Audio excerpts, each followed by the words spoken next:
Well, it's a new year, ladies and gentlemen, and what's often associated with the stroke of that final midnight each year is the promise of a new day, a new beginning, a fresh approach to what's to come, or just a simple reset that offers a moment to reflect on the past 365 days. You're getting mugged, kid! No, you're getting mugged. How the hell does that even work? And whether it's been good or bad for you, it's important to take note of your triumphs and tribulations, as they can often indicate what you should or could do next to either improve upon your last success so that you don't become complacent, or it can help you to avoid that devastating misstep that threw you off the tracks to begin with. Oh wow, thank you so much. Either way, each year grants us a second chance to wash off what came before and can almost act as a reward, like pass and go for hobbling your way around the board only to collect that rare 200 for it. However, one assortment of morons that can't seem to wash off their misdoings or learn from their mistakes or even stop themselves from becoming complacent as each year ticks by is Marvel.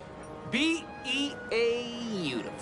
The once invincible juggernaut for superhero storytelling has been met with much backlash, controversy and judgment from the former and present fans of late, due to its current direction, or really lack thereof, coupled in with becoming unfocused and unworthy of nearly everyone's time, is pleasantly matched with its incessant use of mediocre characters that do little to inspire excitement in anyone anymore, and the rather diluted state of offerings from both Disney Plus and the theatres have led to repeated critical and financial disasters that you see today. Well, this stinks. And what's happened over the years is people have started to see Marvel for what it is and are calling out the creatives on all of these constant messes that are generally packed with ideologies, agendas and unimaginative concepts that just sap the life out of you with most viewings. And despite demanding change or a return to form, the powers that be are digging their feet in the sand and saying fuck you. If you're happy and you know it, then your face will surely show it. If you're happy and you know it, clap your hands. Dumb cunt. And what this has led to is a case of the snake eating its own tail in a vicious cycle, where Marvel have steadily begun killing their own franchise as well as their own fandom through their own ignorance, but continue to blame audiences for their shortcomings despite needing them to validate their efforts to continue what they do. And while I can't speak for everyone when I'm saying this, I certainly see more displeasure regarding the franchise than anyone actively impressed with what they're seeing today, except for the recent showings from Loki, Guardians 3 and No Way Home.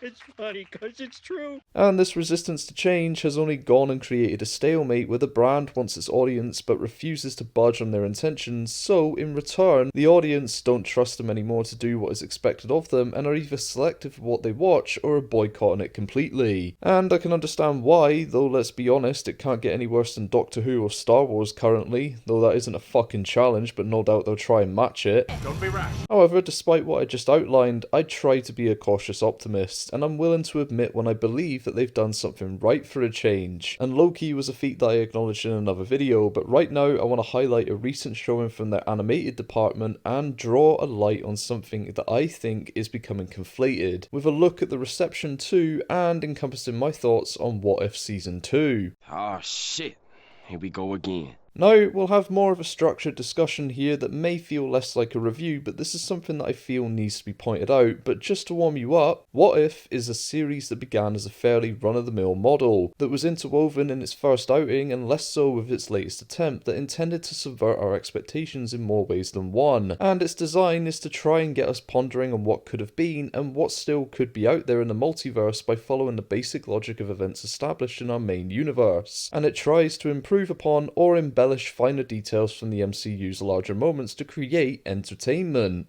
Look at the shiny. And while many understandably feel worn with this concept, this series has always been a perfectly palatable experience for me, with both seasons providing serviceable outings from other universes to establishing genuinely compelling and engaging character-driven installments that, in most cases, work better for me than the movies ever did, and at only a fraction of the time it took to establish that character to begin with in the case of Doctor Strange, a character of which I'll come back to in just a moment as he'll lead us into the discussion portion of this video. But What If is something that I have returned to multiple times, as the variations to pre-established stories is a concept I thoroughly enjoy, as it offers a chance to see a unique perspective on events we know to have always been the case, and it gets to play around with a complete chest of characters in possibly the biggest sandbox on streaming for Disney. Wow. And the beauty to a series like this is that it's done with the idea in mind that someone can take something from it, like the aforementioned Doctor Strange. Mr. Doctor, It's strange. Maybe. Who am I to judge? Whose episode in Season 1 quickly became the most notable showing from this series to date due to its fascinating twists, dark undertones, universal consequences, and heavy emotional stakes, all working to elevate that installment to top-tier superhero storytelling. And following that episode at the time, many were hoping we'd return to him in the future, and lo and behold, by the penultimate episode of Season 1, he did just that, becoming a Nexus-level being that the narrator for the show, the Watcher, could call upon to assist with taking down a multiversal threat of Infinite Ultron, due to Strange understanding the significance of loss and the heavy toll that would exact on the wider multiverse. So Stephen Strange returned in the finale of Season 1 recruiting variations of Peggy Carter, Eric Killmonger, Thor, T'Challa, Black Widow and Gamora to take on Infinite Ultron in an exhilarating showdown that ended with success, thanks to Supreme Strange encasing a moment of universal destruction as the tug-of-war played out for the Infinity Stones, and we closed on Strange promising the Watcher that he'd watch over that moment as penance for his misdoings before, where he caused the destruction of his own universe through his own selfish choices that was simply guided by love and grief, which become a gripping but devastating way to take Strange's character and still does more for him than Multiverse of Madness ever did. No, he's got a point.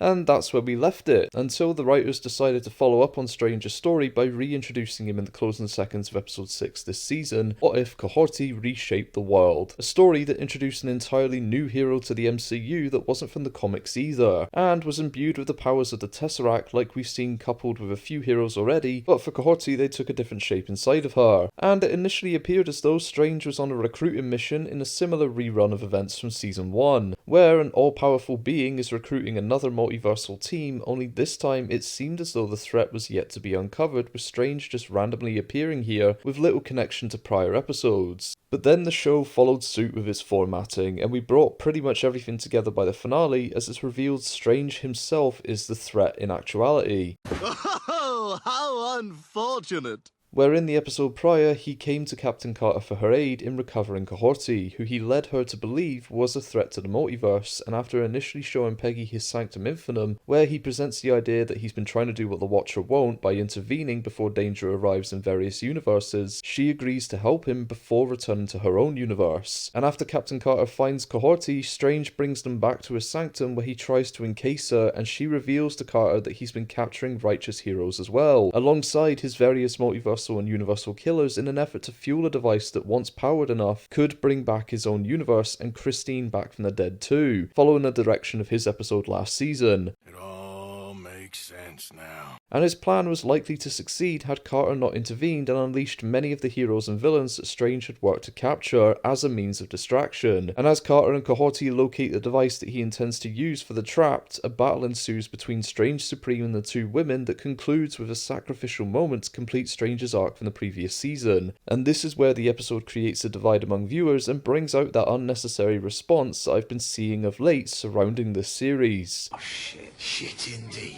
Because despite a promising season of delightful showings packed with fascinating takes on the idea of Nebula's destiny, Hulk's serum going elsewhere, an original hero introduced, and several iterations of the Avengers from different eras, there had to be something divisive in this where there really shouldn't be. And the issue that I'd seen from many was in response to Captain Carter and Kahorri being given upgrades from various heroes and villains in the climax of their battle with Strange, who empathised with their plight against him and wanted to see him die for what he'd done, given they were plummeting to their doom at his hands. And then what many felt was the undoing of Strange's arc, alongside apparently emasculating him in the final sequence of events to push the supposed woke feminist agenda with presenting women in the forefront of a story. Now, before offering my thoughts towards Season 2 as a whole, I feel it's important to offer a moment to this outcry, as it's something I'm becoming rather concerned about given the current climate we're in with entertainment, as it's full of political discussions, if you will, and much of it should be called out for destroying the very meaning of the word, but I want to explain why I disagree with people's perception on this one and the issues that this actually winds up creating in the long run. Cool.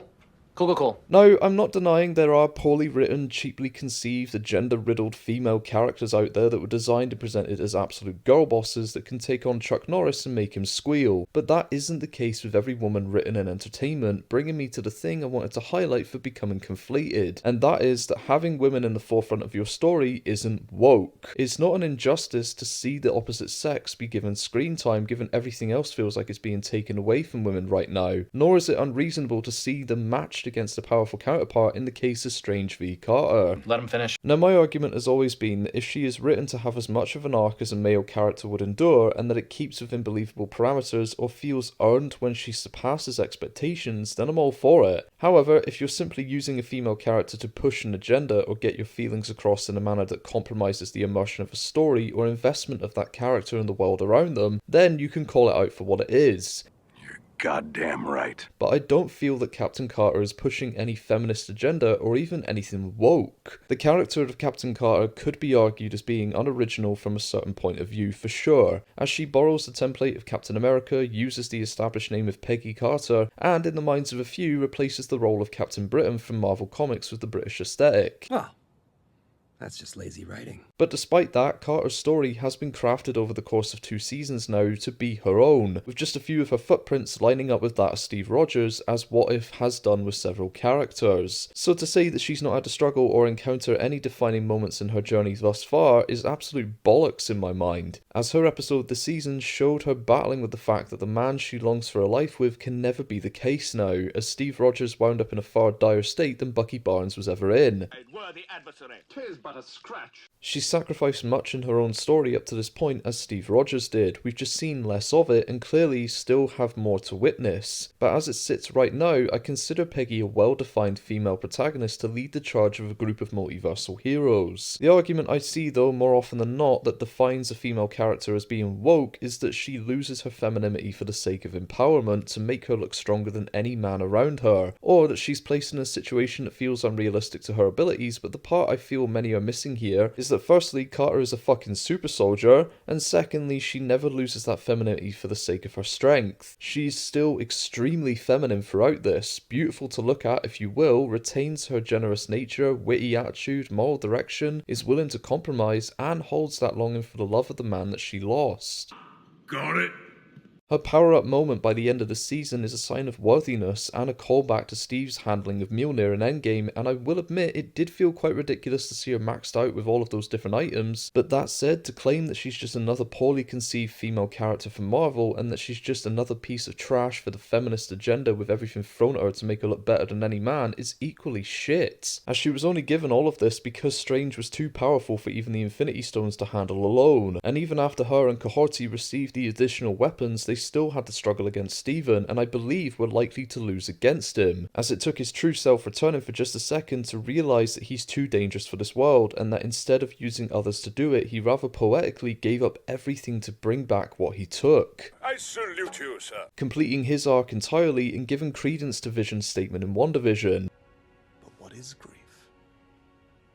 If not love, persevering. And that's all it was for Strange. He may have been the villain for crossing the lines of using righteous heroes to increase his chances, but his intentions were still true. They weren't for him as such, and you could say that he was still doing right by removing various obstacles in different universes, such as Thanos, Killmonger, Infinite Ultron, and even Hela. So to the many I've seen complaining that this was the undoing of Strange, I don't believe it was. This was the resolution we needed to see, as his ending in Season 1 felt serviceable but incomplete. And the writers, I believe, knew that and chose to save one of the show's better written characters for later, as they were busy establishing something else pretty fucking cool in the beginning. But the anger I've seen towards the presentation of Captain Carter in this season from both men and women is wasted. You've got projects in the MCU like the Marvels, She-Hulk and Secret Invasion that offer your girl boss templates with little interest in developing these characters beyond anything more than a statement. Whereas in What If, the writing team actually tried, and there's complaints about it now for simply putting a woman in a powerful role. And it's this line of thinking I believe is starting to cloud people's perspectives around talking points like female representation and empowerment in entertainment. I don't see anything wrong with this. Strange was too much to handle, so the girls got upgrades and even then struggled to fucking deal with him until he dealt with himself. What's woke about that? What's misrepresenting, or what's wrong with a woman being placed in that position? In my mind, and in this scenario, absolutely nothing. And I'd love to know if the same complaints would have arisen if Steve Rogers and maybe Kahorri's friend were teaming up against Strange instead. The fact is that having women in a leading role isn't an issue so long as she is written competently. And I believe that to be the case in this, but the concern for me is that where we have moments that justify our frustration with girl bosses and the emasculation of popular male characters, if we just start throwing these terms and and Accusations are everything, we're essentially saying that women can't be in these roles to begin with, regressing them back however many years for simply existing as one half of the human population, as well as blurring the lines between what is legitimately shit and what isn't, to the point that nothing is distinguishable or praised for being done right. That's an astute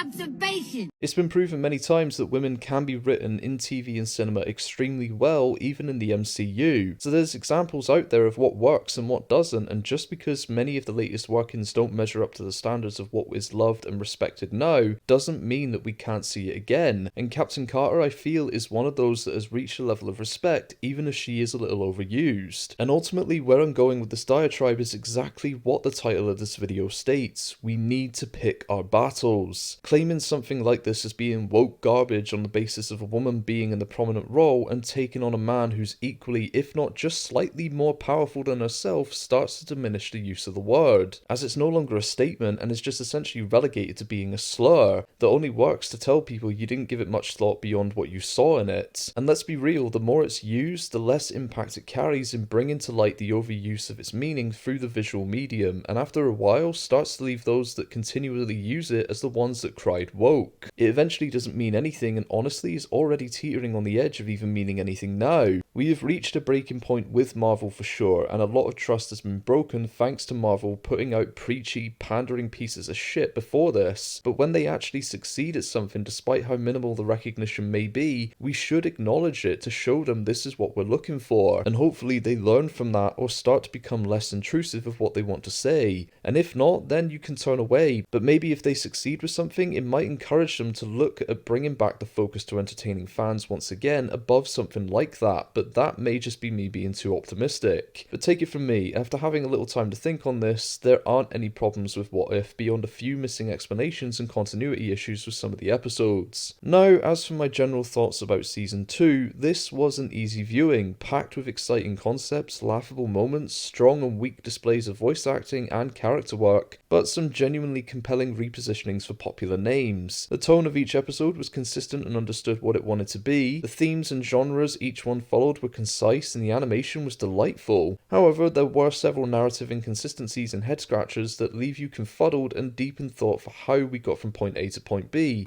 Well, you got me. By all accounts, it doesn't make sense. Or, quite simply, you're asking, why this? Examples being the 1602 Avengers, Hela and the Ten Rings, and the finale itself. And while I don't think this season reaches the heights of Season 1 in terms of its interconnectivity, its final impact, or even its pacing, the spectacle and imagination were aspects I can appreciate above all else, even in the lows of Episode 1, 4, 5, and 6 for me. But as a follow-up / continuation, this was a solid showing and worked well to invite more concepts we could see down the road in live action for something like Secret Wars. But if I had to be honest, the introduction of Kahorri wasn't how I'd have chosen to do it, but it wasn't done distastefully. You could argue that she's already overpowered somewhat based on the power set she received from the Tesseract, but in only 2 appearances we're yet to establish her weaknesses properly, or really much of her in general. And Strange did give her a run for her money, catching her off guard multiple times and almost overwhelming her prior to her receiving many upgrades from everyone else. I see your point. She was a fascinating inclusion that I have no doubt will make a jump to live action one day, as she was brought in with the aim of bringing more women into the MCU, but like Captain Carter, at least she was offered some depth in her debut. However, I need more on her to be convinced that this character is someone worth investing my time with. This is the way. This is the way. This is the way. The 1980s and 1602 Avengers were some of my favourite episodes from this season, and were clever subversions to what we'd expect from those episode titles, though there were elements from both that I was a little confused by, like Bucky's role in the 80s episode, and why the group went back to 1602 accompanied with Hela and Loki but not Vision, for example. You know why? Because you, that's why. But generally, all these episodes had something intriguing to offer, despite a few missing the mark for myself, as much like with Season 1, 4 were amazing, 4 were palatable, and that meant that 1 was left in the healthy middle. Perfectly balanced, as all things should be. But if it wasn't for you, that's okay too. Taste is subjective, but remember, perspective is always a virtue. And after all that, it leaves me to say that if you haven't checked it out or are still interested in Marvel to this point, go and have a look at it, especially if you watch Season 1. But that's all I've got for today, folks. Thank you so much for stopping by. If you like this, please do hit the thumbs up and subscribe for more like it down the road. And until next time, everyone, take care, and I will catch you later.